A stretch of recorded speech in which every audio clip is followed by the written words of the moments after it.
Amadeo Coffee Capital. Totoo ba? You know. Ayan. Sa Amadeo tayo ngayon.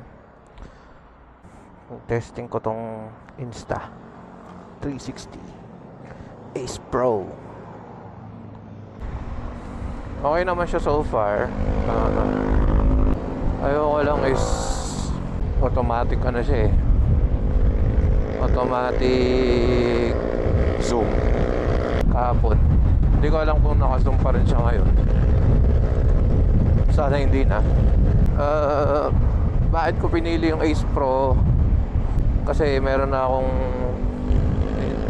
Insta360 app, and gusto ko isa lang yung workflow. So isang app na lang, hindi na marami. Pros and cons, yun nga, may Insta360 app na ako and sanay na ako dun. Yung pros, okay naman yung low light performance. Binangga namin dun sa, well, GoPro 5 pa yun eh, pero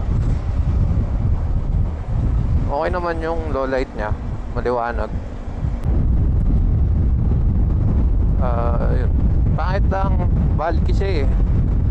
Gawa nga nung screen nya na flip mo pag gusto mong mag selfie.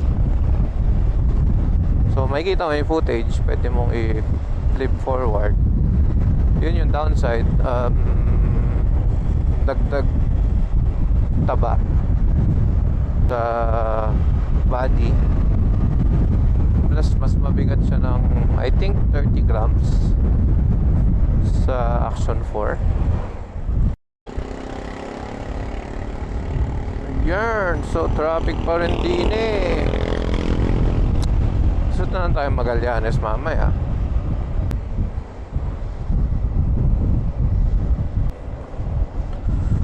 Malapit na tayo. Mukhang maabutan natin yung sunset this time. And I'm very happy for that. Wala pa tayo nakikita ng magandang ninang.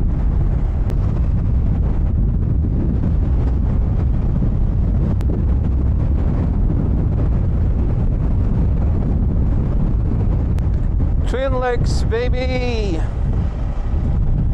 Sa Twin Lakes na tayo.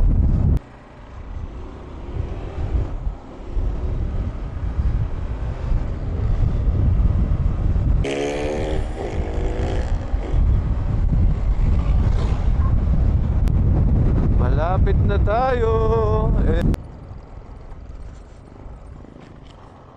Check si ate. Sarado pa rin yung mga kainan eh. Gutom na ako.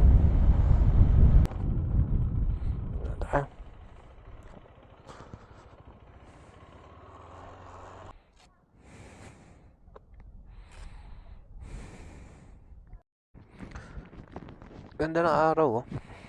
Sunset. Kalahati lang siya.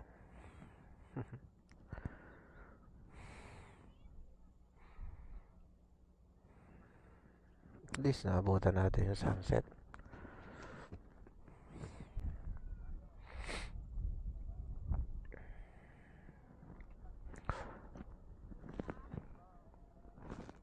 Para meron dun yung camping site. Hindi naman siya camping. Airbnb siya. May swimming pool. Tapos ang view is yan, dito na ako lagi pupunta. Hindi na ako pupunta dun sa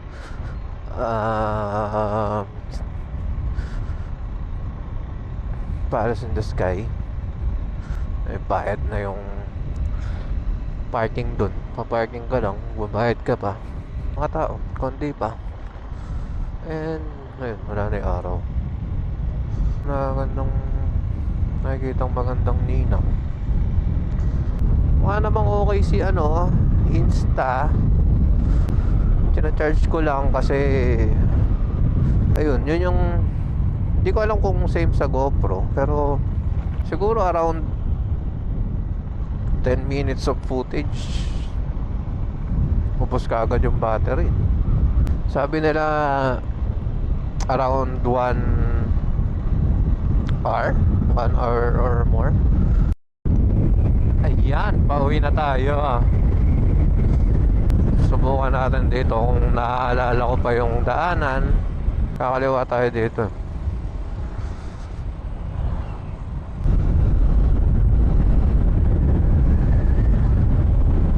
Ayan. Ito nga pala yung bypass.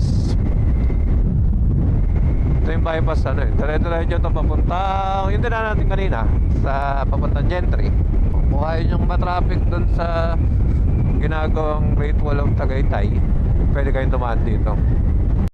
Ayun, ang sikip ng kalsada dito. Yun lang yung mahirap dito pag may nakasabay kayong bus o jeep, wala na. Gentry na tayo, guys. Medyo maraming sasakyan pa rin. Marami na dumadaan dito. Yun ang ibig sabihin nun. Kasi pag sa Aguinaldo kayo dumaan, traffic. Ayoko na subukan. Pero dito, ginagawa is road widening. Dati pa namang ganyan yan. Binaklas lang nila. Silang trip eh.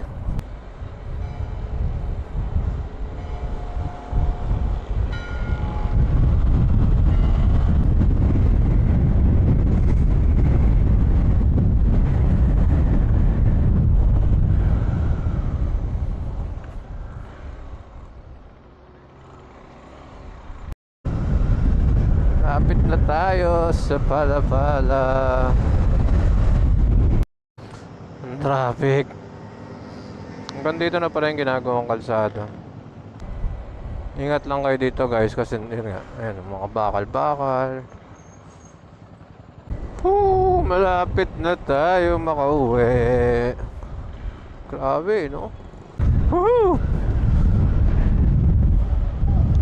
Dito na lang, guys. Salamat sa pagsama sa akin.